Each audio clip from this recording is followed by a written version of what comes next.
This is a must-listen episode, and you have to listen to the entire episode from beginning to the end. It's broken up in several segments, and further in the middle, you'll hear my twin brother speaking passionately about this student loan debt relief, and at the end, I give you a bonus, a treat. My twin brother and I sings. And so you will hear that in a beautiful rendition. So listen to the entire episode.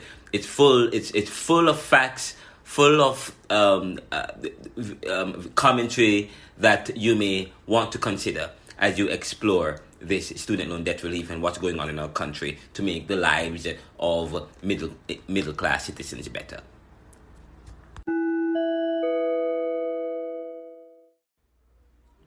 Does the student loan forgiveness debt relief go far enough to provide relief to a crippling middle class?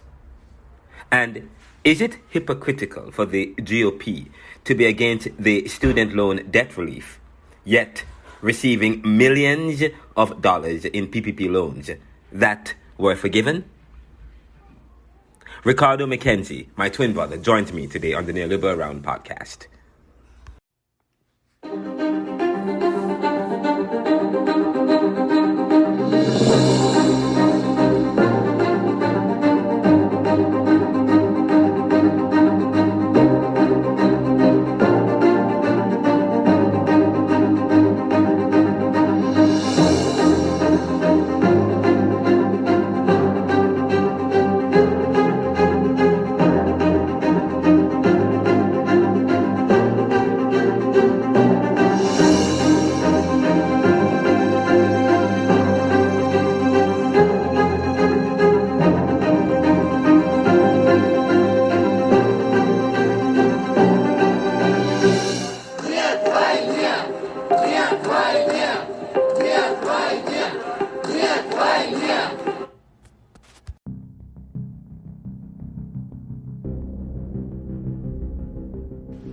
Good afternoon.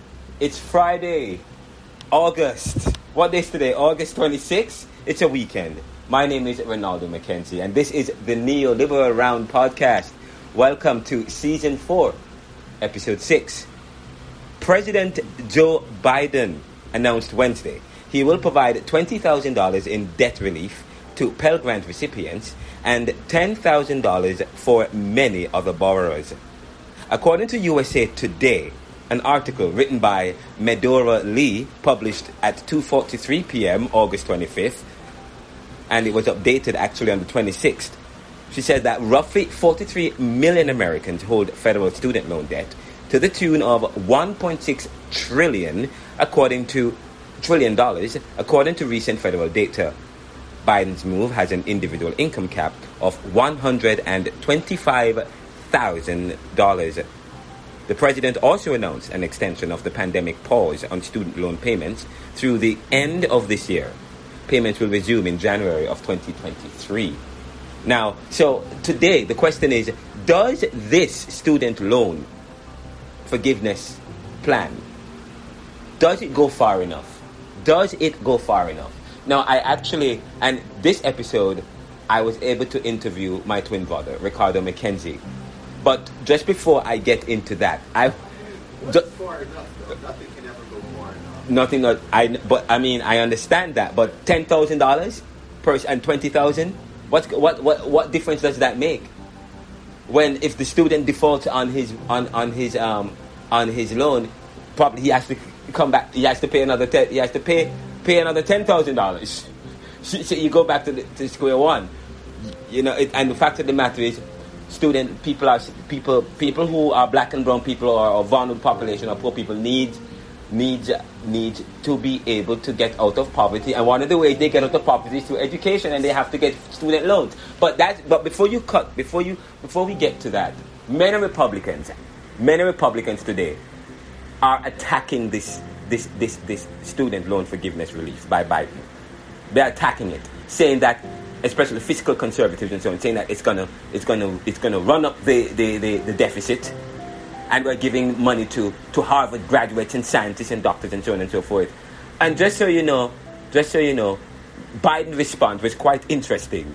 and quite powerful. He responded on Twitter and online, showing a slew of Republicans who got PPP loans. Many of their loans were forgiven, up millions of dollars. So it's quite hypocritical that they are against the student loan relief, but many of them got and weren't opposed to the fact that they weren't opposed to it, weren't opposed to getting all this millions of student of forgiveness, business loan forgiveness. So it's quite laughable. But I say to you, and later on in the show, you'll hear when I am interviewing my twin brother, Ricardo, my twin brother, who is actually a consultant, a senior consultant and an executive with an international logistics firm in New York, and moving logistics and transportation. He is a SHRM professional, a human resources professional, and an executive, and also a financial advisor, an executive member of the Neoliberal Corporation. And he is at a very interesting position to be able to comment on this. So we will have him. We will both talk about the student loan relief, and we'll also talk about issues in the news in terms of political news and what this means, because there's a midterm election that are coming up. We will talk about these and more right after these messages. This is the Neoliberal Round podcast.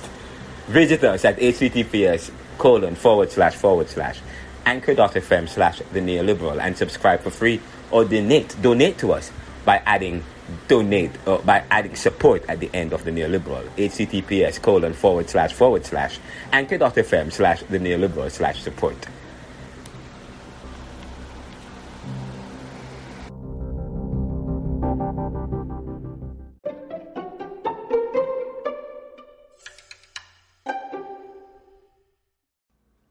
Now, earlier, the White House had a press conference with Bharat Ramamurthy, who is the National Economic Council director.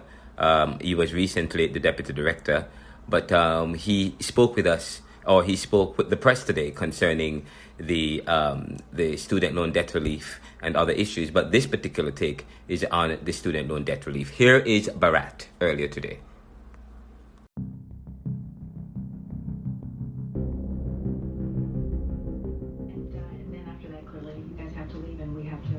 Continue our day. And with that, Bharat, okay, thank you. Hey, good afternoon. Good to see you all. Before taking questions, I want to just talk a little bit more about the economic impact of the administration's student loan plan. This plan will lift a large weight off of tens of millions of middle-class Americans, people who came by and large from working families and who are working class now, teachers, nurses, firefighters, police, members of the military, and more. By lifting this weight, we are not only benefiting them and their families, we are benefiting the communities that they live in and the economy as a whole. So, for example, there's good evidence that student loan debt makes it harder for people to start new small businesses. These relief actions mean that more middle-class Americans can open more businesses in their communities. That means more job opportunities in the years to come. Student loan debt also makes it harder for people to buy a home. These actions will mean that more middle-class Americans may be able to finally afford a down payment, buy a home in the years to come, and start building wealth that they can pass along to their kids. As the president has said, his core economic plan is to strengthen the middle class because that helps everyone. And these actions are targeted right at America's middle class. Nearly 90% of people receiving the relief are making under $75,000 a year. The extra money for Pell recipients helps provide additional relief to people who are more likely to have less family wealth to rely upon. And when the president says that he's committed to growing the economy from the bottom up and the middle out, he's serious. That's why over the course of the last year and a half, we've been able to provide support to small businesses, support to people facing the risk of eviction or foreclosure, to people at risk of going hungry, and more. It's why the president's infrastructure bill is focused on creating hundreds of thousands of good-paying jobs, nearly 90% of which won't require a college degree. And it's the reason why our economy has roared back, and the unemployment rate now stands at a historic low, even as the economies of other leading countries are faltering. So this plan is working, and the student loan relief is the next part in it. With that, I also want to address an issue that I know has been coming up recently, which is the cost of this proposal. Our estimate is that the debt relief proposal will reduce average annual receipts in the student loan program by about $24 billion a year over the next 10 years. So the way to think about this is that because we are providing debt relief, reducing the outstanding balance for some people, eliminating it for other people, that means we're not going to be collecting a certain amount of payments that we otherwise would have been collecting, and that totals about $24 billion a year on average over the next 10 years. So let's put that $24 billion in context. That represents 1.5% of the deficit reduction that we are projecting for this fiscal year before the announcement. And it is far less than the $350 billion plus that we've already done in PPP loan forgiveness since last July. Now, consistent with long-standing budget practices and consistent with the comments that I made on Wednesday here, the official budgetary score will be produced by the Education Department and the Office of Management and Budget in the coming weeks. And actually, the Office of Management and Budget is going to be putting out more detail on this process and how it's slightly different than the preliminary estimate that I provided later today. So with that, happy to take questions. All right, guys, we're going to take as many as possible. Morning. My first question is, thanks for the number. Why was this number that we didn't have the past couple days? This is quite interesting that they're moving, the White House is moving ahead. President Biden's administration is moving ahead, irrespective of what others are. Irrespective of some conservatives and some fiscal conservatives, some Republicans, and some people who are against it. I believe this is a very good move. And if you listen to the podcast, I interviewed several people. I interviewed John Anthony Castro, who is a multimillionaire, who said he comes from humble beginnings and he's a millionaire. And the fact of the matter is John Castro was able to realize his dreams or reach where he is in life because of student loan. Because of student loan. Now there are those like another gentleman who I spoke with, who from Pennsylvania, who said he did not complete his education because he did not want to take a loan, because he didn't want to have student loan debt dangling over him, because there are a lot of people who for years live their lives with student loan debt and they're trying to climb out of poverty. When I speak to people like Dr. Andre Isaacs, Dr. Andre Isaacs says that he's a college professor, but he's from jungle. He's from a very poor place in Jamaica, okay? But here he's a college professor and a chemist, helping to develop structures, ring cycles to make drugs better. And he said that his ticket out of poverty was education, yet education is not cheap. And I say to people, and look at myself, yours truly. I'm doing my doctorate. I don't come from money. I have to get money through financial aid in order to complete my education. But it's costly. It's costly. It affects, and not only that, I'm in a business. I can't get loans to take my business to the next level because of the fact that I have student loan debt over my head. It is, and then you're trying to make something of your life, turn your degree into something profitable, and it's very difficult. And the Republicans are saying, we can't pay back doctors, and a lot of people who are doctors, they come from poverty. Okay, they come from poverty and they struggled to get to where they are. So I believe that this is a good thing, because education is definitely not cheap. And education is one of the ways that people can climb out of poverty. Yet, there is a price to get a loan from the government in order to get an education so that you can make an impact in your own community and your society, so that you can invest in others what has been invested. You are paying to do that. Paying back, and I believe that this is something that, this is a great move by the Biden administration. Now, I believe, according to the report, it's, I think it's, they're going to talk some more about the plan to cancel billions in student loan debt, but this is good. This is good. It will help millions of Americans who are seeking to realize improvements in their lives. Because the people who depend heavily on financial aid are poor people. Okay, they are the ones, the 99%. Okay, or even less than that, the 50%.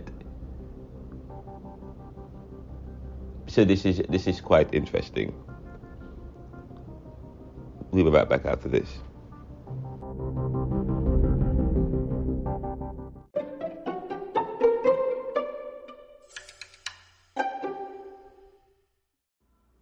Now, my twin brother earlier joined me on had a discussion with me on the student loan debt relief, and he joins the show next on this episode of the Neoliberal Round podcast. Now, he was driving, so he may sound it would sound like a recording, but here is the discussion that I had with Ricardo McKenzie as we looked at the student loan debt relief and explore whether or not it goes far, and also the issue of the GOP Pharisaicism as Joe Biden lashes back against the GOP, many who received PPP loans.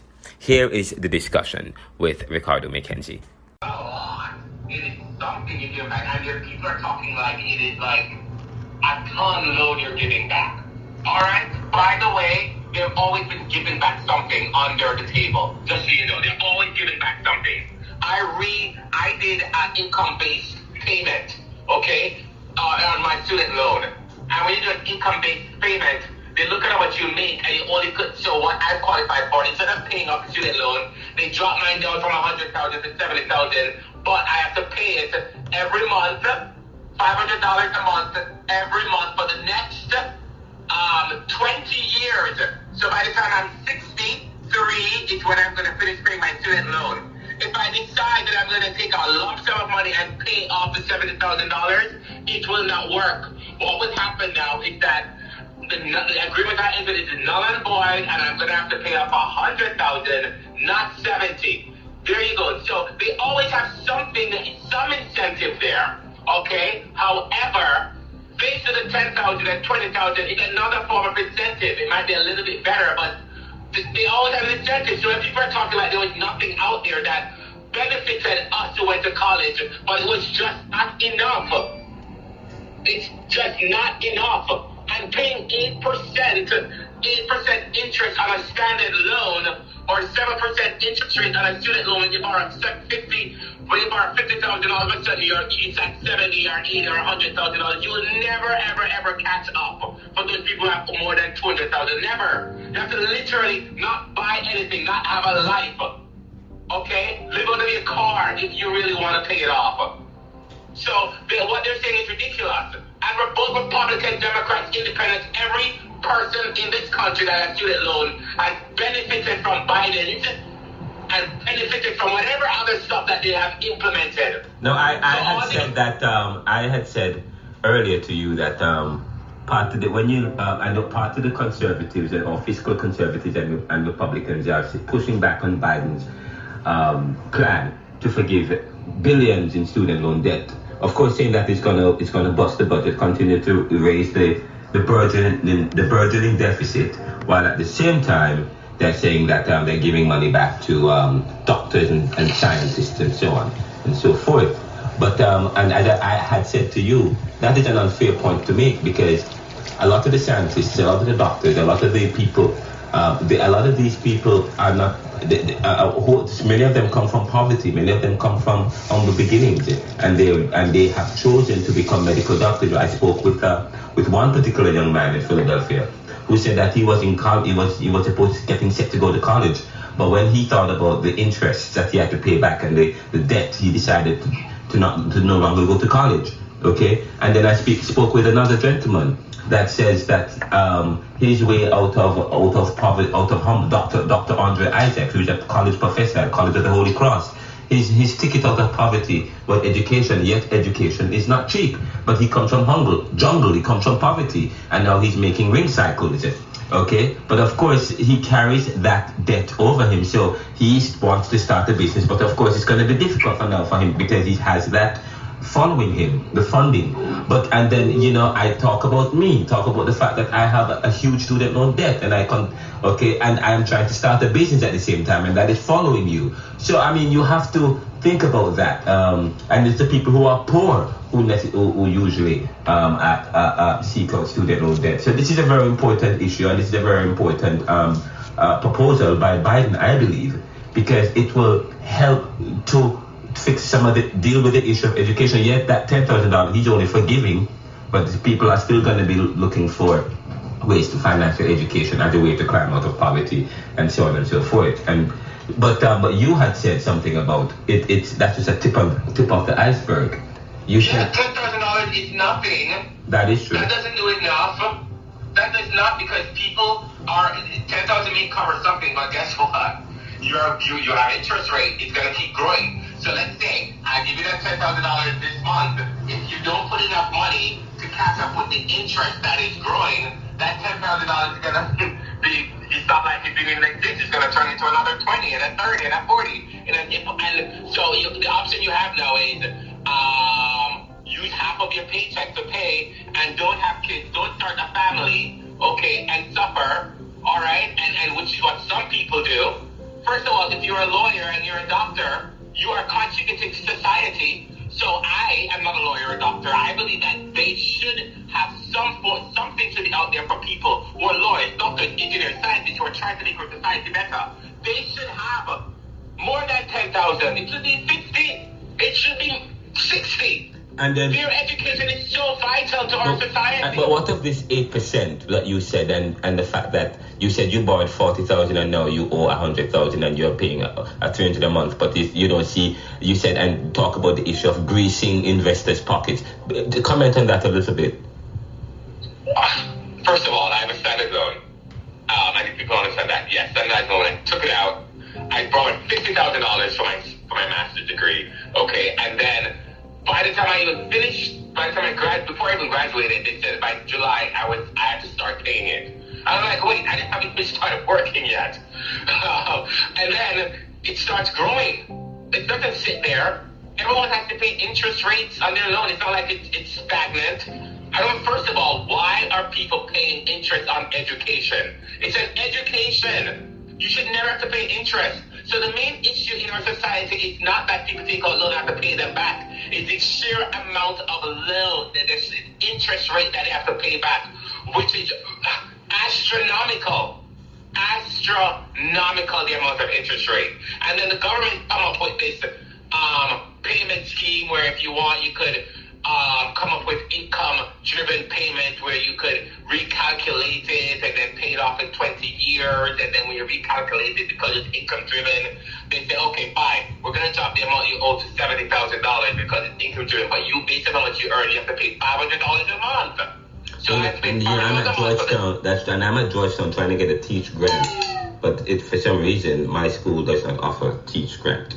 So, and I currently teach a college for free overseas, and people at the school that but yet still because it's money making. That's what you want. It's money making. Yes. The thing about student loan, it's all about money making. The people, how do you think they get this money? It's not just from the government. They get it from wealthy investors, and these investors want their money back. So that 8% interest, somebody has to get that money. They Salim and all the people package your loan and sell it. Someone has to pay for it, and then of course it's backed by the government, but you're paying an 8% interest rate, and this is why you pay. Some people are paying $100, $200 a month because it's income driven. You have a master's or a degree, and I don't know why you went to school to get a degree, because you got a degree to make $20 an hour or $15 an hour, and then you have to pay student loan. It's never enough to catch up your student loan. So now you're paying 8% interest, and what you're paying in student loan is only $100, but it doesn't even cover what you borrowed, and it will cover the interest rate. So you pay, by the time you look at it in 5 years, and you're paying $150 a week, your interest rate's gonna go up at least by 8% of whatever you owe, which is ridiculous, and it's gonna continue growing. So the thing is, I don't think interest rates should even have, student loans should even have interest rates. The government should have some type of a fund sit down somewhere for people who are going to college, and if it's engineering or things that where people don't gravitate towards, make it free, and then if they have to pay back 8% sounds greedy to me for education. It was higher than that, but that is true. This is important. Benefits your society. You are benefiting. It makes no sense to me. And the problem I have is the people are coming out, the Fox News and whoever else is coming out, Republicans and Democrats, and I'm not going to say Republican and Democrat. Republicans came out today, and I listened to what somebody said, and their talking point is they're giving back Harvard lawyers and doctors. I'm like, really? I really don't care. I really don't care who's getting what, where, when. Okay, because $10,000 is not even enough. It doesn't really know what that covers. It's the rate at which the interest rate is going up and the rate at which I'm paying interest. Second, the most important thing is... And the value that these people add to society. Many of these people are president, many of these people are... And some of these very same people went to Harvard. Yes, you know, Biden's law and by this money that they're getting back, it's not only... Democrats are the only people who are benefiting. Okay? Everyone under the umbrella who said that they're Americans, you're residents of this country, who's paid something... Okay, will be entitled. And who doesn't need a little bit something or that? If you say you don't, and you're a Republican, you don't care, you don't want any, you're a hypocrite. And I can't stand hypocrites. Yeah, but with a lot of these things speaks, but this is Biden age talking about bread and butter issues, closing the loophole, strengthening the middle class. These are some positive stuff, and I think this bodes well for the midterm election. I'm telling you, it bodes well for the next election because here we have. I don't even, to be honest with you, I don't even care about the election. Yeah. I'm going to vote because I have to vote because it's my right. Okay, and I can literally walk in some countries I can't vote. This country, I'm going to exercise that. But I don't even care about the political talking point. Yes. What I care about is the middle class in this country. And this country is what it is today because of a strong middle class. And we get nothing back. I work and I work a lot of money. And actually, I ton of money in taxes. Okay, and I don't like it, but I pay it. But if I literally lose my job tomorrow, I can't. And I get sick, I lose my health insurance because I can't get it through my job and I can't afford it. The government doesn't provide health insurance for people because it falls against Obamacare. So no, I can't afford to pay my health insurance. If I get sick while I lose my job and can't afford to pay it, what do I do after I've been working in this country for 25 years and I've contributed taxes and paid towards my health insurance? All of a sudden I've lost my health insurance, I have to go through Cobra and pay $1,000 a month? There's so many issues that affect the middle classes in this country. Indeed. Although I've been working, sweating, but no, what Republicans? And guess what? The company is what's benefiting. I'm working for this country, for company for so many years, for 20, 30 years, and then all of a sudden I lose it or I left or get fired or something happens, and then all of a sudden it's over after I've given my best years to this company. Okay, you're gonna call it social structure or social construct? Well, yes, call it social construct because I have worked so hard, and all of a sudden I'm losing my job, and so now I have to. It's so much doesn't make any sense, and so many things that people argue for in our society that makes no sense. They argue over the even stuff that they benefit from. They're arguing for. I was so upset when people were coming out talking about it. I'm like, listen, what Biden did was good, but wasn't good enough. It doesn't go far. Because it doesn't really help a lot of people. What it does is that people who can't afford to pay their student loan, it's still going to affect their interest. Is going to grow. And that $10,000 is going to drop. Okay? It's going to drop. That $10,000 may drop them from, let's say you owe $60,000 and you get that $10,000 discount. Now you're at $50,000. Okay, fine. If you don't pay that student loan, or if you only can afford to pay $100, it goes right back on there. Yes. It's going right back to that 10 or that 20. So give me a break. All right. Give me a break. But that is what we need to look into. Indeed. It makes no sense. Interest rates are too high for student loans in this country because we are paying investors, millionaires. What does millionaire do? Why do they stay rich? How am I going to maintain my wealth in this country? On the back of the masses. And the masses allow paying interest these people. Yes, the masses allow Fox News and Republicans, I'm saying it, to make them think stupidly to realize that they act like though Republicans are rich, there's so many wealthy Republicans as well as wealthy Democrats. Okay, and they are just out for themselves, and they want them to look like they are a part of them. Well, it's about time that people, ordinary citizens, ordinary people of our society in this country, recognize that the rich Republican and the rich Democrats aren't out for them. You need to look at policies that really benefit you as a middle class and as a mass, and stop looking at these stupid ass people who try to make it look like they're for you when they're not. It keeps happening. Thank God Biden passed this ridiculousness. It's not enough. It doesn't go far enough, but he did it, and people are upset over it. What you should be upset about, Ronaldo, and what they should be upset about is that it doesn't go far enough to address the issues in this country. Ricardo McKenzie, right here on the Neoliberal Room podcast. We haven't had him in a while. We will have him in live. We will talk with him. This is an audio take, a recording take, but we will have him. Hopefully, we are able to get it up and running. Ricardo McKenzie. We'll be right back after these messages.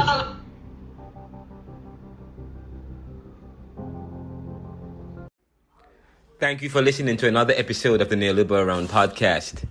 We have a treat for you. Coming up next, we end the episode with Ricardo and I, my twin brother and I, singing. We were traveling on a road trip somewhere in Jersey, in Monmouth County, or somewhere in Jersey. We were driving, and we sang a cappella while driving. I think it was a gospel or an inspirational song about love. And of course, the student loan debt relief must be seen as an act of love, an act of compassion. But we're going to have that for you right after this. It's 3 minutes of my brother and I singing. And I hope you, we usually, when we were younger, we were always singing together. And then we entered singing competitions and won gold medals and so on and so forth. But here we are singing as a way to wrap up the episode. This weekend, I will be actually joining with Ricardo, and we will have some live episodes where we discuss several important issues in the news. So join us for that. This is the Neoliberal Round podcast, and I actually, just so you know, I'm back.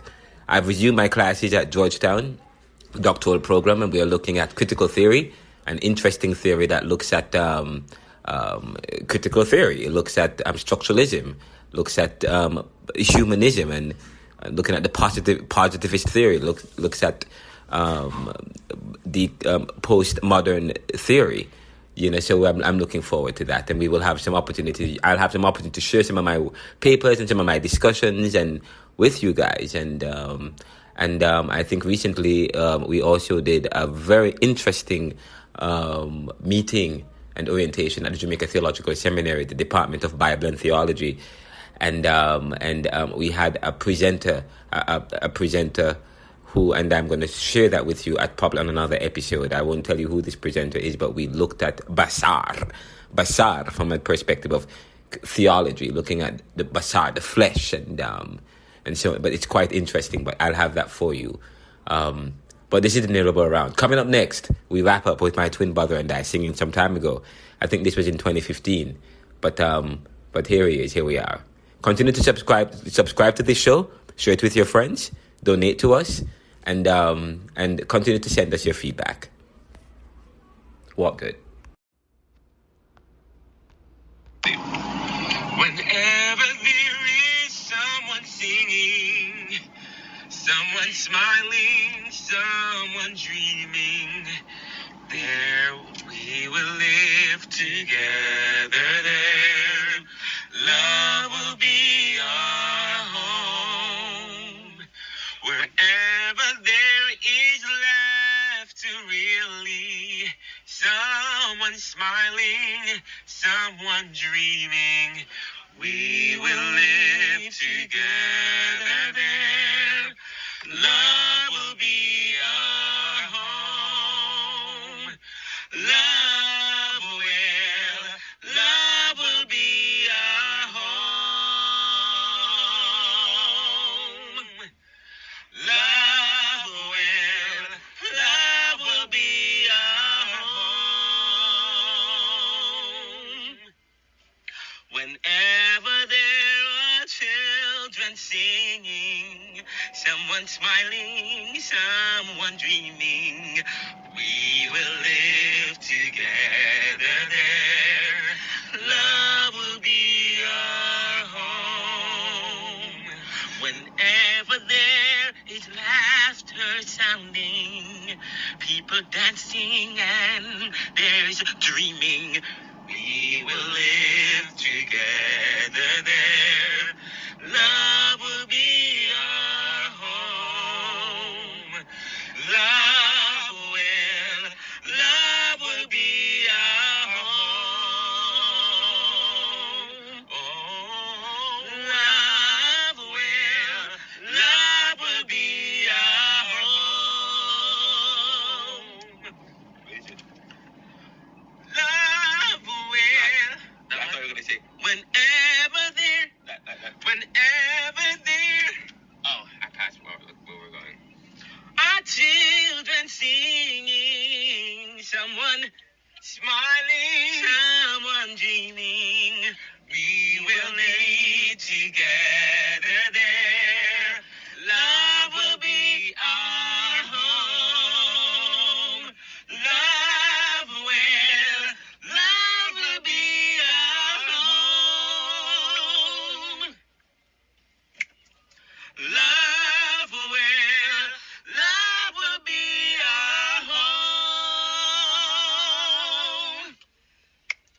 Wherever there are children singing, someone smiling.